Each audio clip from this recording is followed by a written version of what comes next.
Are Muslims coming for your dogs, or is Congressman Randy Fine just a sick, disgusting bigot? Spoiler, it's a second one. But we still have to talk about why you have people saying this, including his bogus claim that an Islam-inspired dog ban is on its way to New York City, which, to be crystal clear here, isn't even remotely true, and it's really just the latest example of Republicans spreading lies about Muslims in the US in order to score political points, especially in Texas. But starting with Fine, who represents the great state, or flaccid dick, of America, Florida, you had him sparking outrage this weekend when he wrote on X, "If they force us to choose, the choice between dogs and Muslims is not a difficult one," with him then saying in a follow-up post that his statement was a response to another post from someone that he described as the leader of one of the key mainstream Muslim groups that supported New York City Mayor Zohran Mamdani, which said, "Finally, NYC is coming to Islam. Dogs definitely have a place in society, just not as indoor pets. Like we've said all along, they are unclean." Right, and that person is Nardine Kiswani. Right, and she's the founder of one of New York's major pro-Palestinian groups. She's actually criticized Mamdani several times, and she has zero role in his administration. And actually, in addition to all that, according to her and many who read what she wrote, she wasn't being at all serious. With her explaining after the post started picking up steam, "It's obviously a joke. I don't care if you have a dog. I do care if your dog is shitting everywhere and you're not cleaning it." Right, and that's actually an ongoing point of conversation in the city right now. The number of complaints about dog waste not being picked up in the city has reportedly increased over the years. And in fact, just a few days ago, before all of this, you even had the New York Post publishing an article about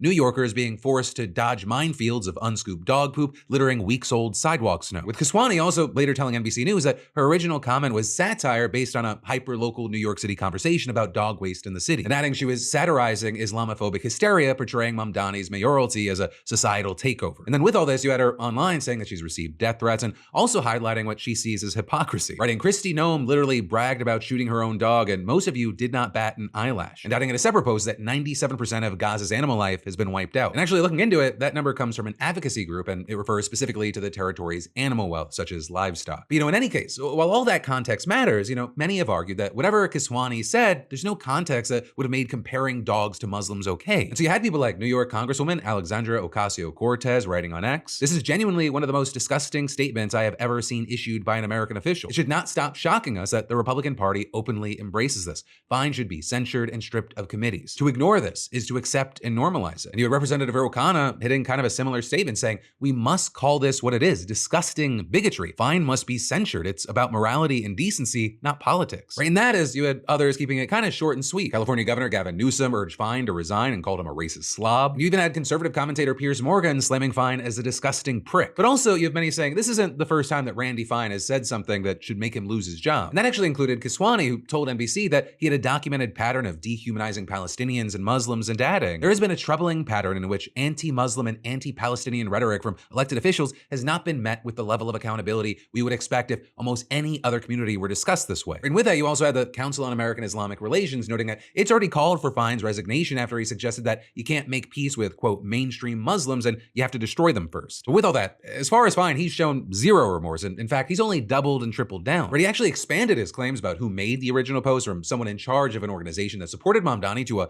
major New York City Muslim leader and a key Mamdani advisor. And then in a Newsmax interview, you had him somehow making the leap to a dog ban being something that Democrats, including AOC, are pushing for. "It's not enough for Democrats to think anyone who wants to come here illegally should be able to do that. They also think they should be able to get whatever free stuff they want. Now they're demanding that we change our values and how we live as Americans." My post was in response to a major Muslim leader saying dogs should be forbidden from New York City because to some Muslims it bothers them. Well, if they're going to make us choose between our dogs and them going home, the choice is easy, and people should know Democrats like AOC are saying we are going to get rid of your dogs. Americans need to keep that in mind when they go to vote in November. Just lie after bigoted lie. Because of course the Democrats don't, because no one, and especially no one in power, is trying to get rid of dogs in New York City. Just like no one is seriously trying to implement Sharia law in Texas, but still Republican lawmakers from there have created a Sharia-free American caucus in Congress. And actually the state Senate there is currently weighing legislation requested by Lieutenant Governor Dan Patrick to ensure Texans, quote,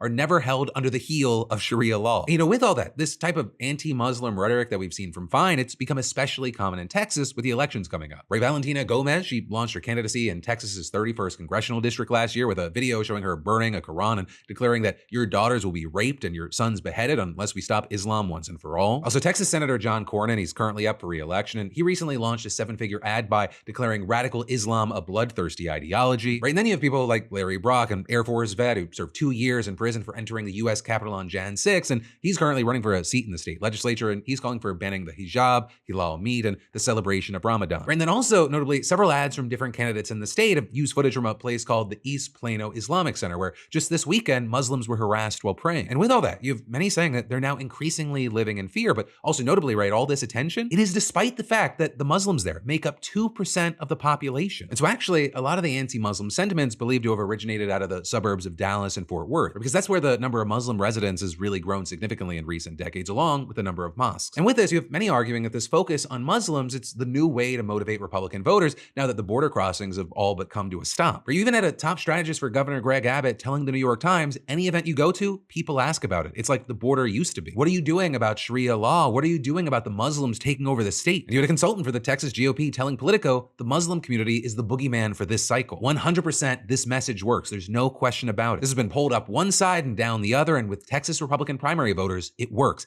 It is the thing they are legitimately scared of. And it's these last statements that I think we really need to absorb, right? Because these people like Randy Fine, he didn't accidentally say something offensive and apologize. This bigotry is a coordinated campaign strategy. The truth doesn't matter to so many of these people. They got called out for lying, for being bigoted liars, and they just escalated the rhetoric. And Randy Fine, yes, he is an exceptional douchebag, a waste of space, but he is also not an outlier. He is part of a pattern. They go after these small groups of people that they want you to see as just so different from you. And so many cultures are different from one another, but they are trying to make the Muslim community a boogeyman. And so I think it's very important to remember that these are people that are your neighbors, your coworkers, your community members, not boogeymen. It's just another way for them to make people fearful and angry and fight left versus right, rather than having the time and the ability to look up and see who's really pulling the puppet strings. And as far as when, people ask, what is it that I can actually do to then help? You can do things like call out the lies when you see them. If you want to do something in person, there are interfaith events. Because what a lot of these scumbags don't want you to realize is you have so much more in common with one another despite different cultures than you have with the elites. We are cattle in their eyes. Don't forget that.